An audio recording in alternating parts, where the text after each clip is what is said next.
We who in a formal or an informal way represent most of the free peoples of the world are met here tonight in the interest of the millions in all the nations who have freedom in their souls, to let those millions in the other countries know that here in the United States are 130 million men, women, and children who are in this war to the finish.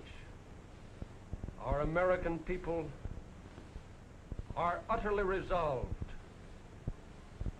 to go on until they can strike the relentless blows that will assure a complete victory, and with it win a new day for the lovers of freedom everywhere on this earth. This is a fight between a slave world and a free world. Just as the United States in 1862 could not remain half slave and half free, so in 1942 the world must make its decision for a complete victory one way or the other. Down the years, the people of the United States have moved steadily forward in the practice of democracy. When the freedom-loving people march, when the farmers have an opportunity to buy land at reasonable prices and to sell the produce of their land through their own organizations, when the workers have the opportunity to form unions and bargain through them collectively, and when the children of all these opportunities are open to everyone, then the world moves straight ahead. But through the leaders of the Nazi Revolution, Satan now is trying to lead the common man of the world back into slavery and darkness. For the stark truth is that the violence preached by the Nazis is the devil's own religion of darkness. So also is the doctrine that one race or one class is by heredity superior, and that all other races or classes are supposed to be slaves. The march of freedom of the past 150 years has been a long, drawn-out people's revolution. In this great revolution of the people, there were the American Revolution of 1775, the French Revolution of 1792, the Latin American revolutions of the Bolivarian era, the German Revolution of 1848, the Russian Revolution of 1918. Each spoke for the common man in terms of blood on the battlefield.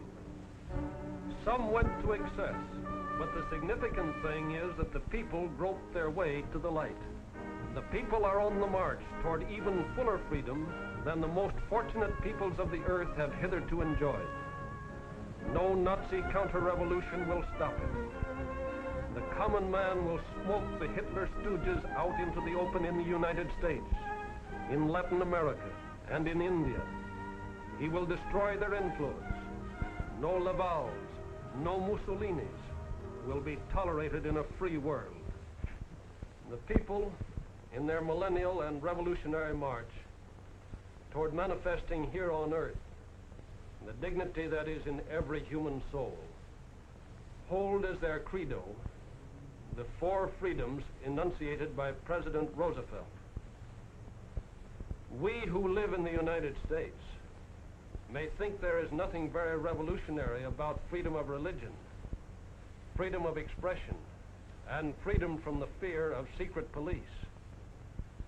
But when we begin to think about the significance of freedom from want for the average man, then we know that the revolution of the past 150 years has not been completed, either here in the United States or in any other nation in the world.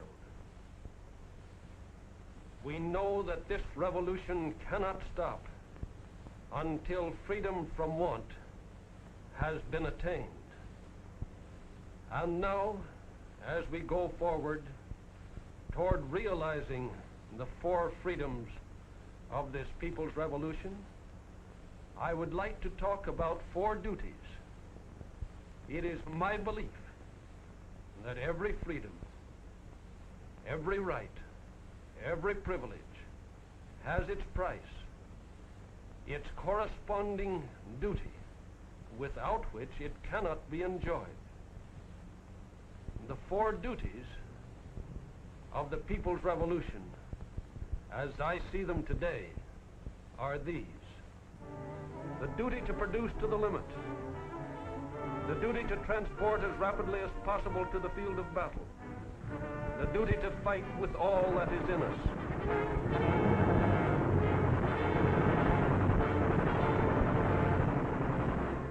The duty to build a peace, just, charitable, and enduring. The fourth duty is that which inspires the other three. We failed in our job after World War I, but by our very errors we learned much. And after this war, we shall be in position to utilize our knowledge in building a world which is economically, politically, and I hope spiritually sound. There must be neither military nor economic imperialism. Some have spoken of the American century. I say that the century on which we are entering, the century which will come out of this war, can be and must be the century of the common man. If we really believe we are fighting for a people's peace, all the rest becomes easy. Production, yes. It'll be easy to get production without either strikes or sabotage. Production with a wholehearted cooperation between willing arms and keen brains. Enthusiasm, zip, energy, geared to the tempo of keeping at it everlastingly day after day. Hitler knows as well as those of us who sit in on the War Production Board meetings that we here in the United States are winning the battle of production. He knows that both labor and business in the United States are doing a most remarkable job. I need say little about the duty to fight. Some people declare, and Hitler believes, that the American people have grown soft in the last generation. Hitler agents continually preach that we are cowards, unable to use, like the brave German soldiers, the weapons of modern war. It is true that American youth hates war with a holy hatred. But because of that fact, and because Hitler and the German people stand as the very symbol of war, we shall fight with a tireless enthusiasm until war and the possibility of war have been removed from this planet. We shall cleanse the plague spot of Europe, which is Hitler's Germany, and with it the hellhole of Asia, Japan. The American people have always had guts, and always will have. You know the story of bomber pilot Dixon, and radio man Gene Aldrich, and ordnance man Tony Pastula. The story which Americans will be telling their children for generations to illustrate man's ability to master any fate. These men lived for 34 days on the open sea in a rubber life raft 8 feet by 4 feet, with no food but that which they took from the sea and the air, with one pocket knife and a pistol. And yet they lived it through, and came at last to the beach of an island they did not know.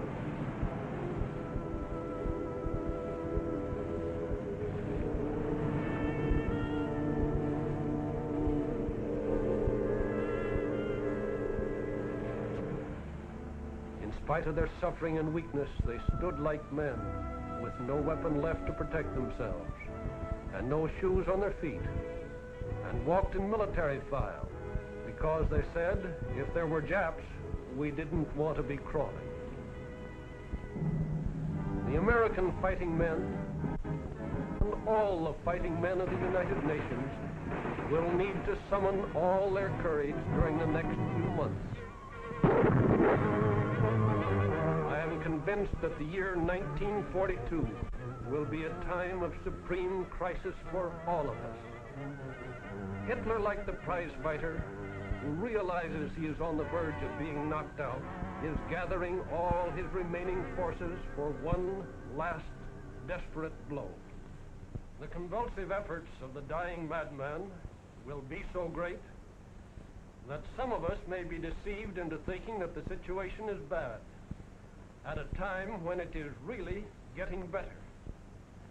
But in the case of most of us, the events of the next few months, disturbing though they may be, will only increase our will to bring about complete victory in this war of liberation.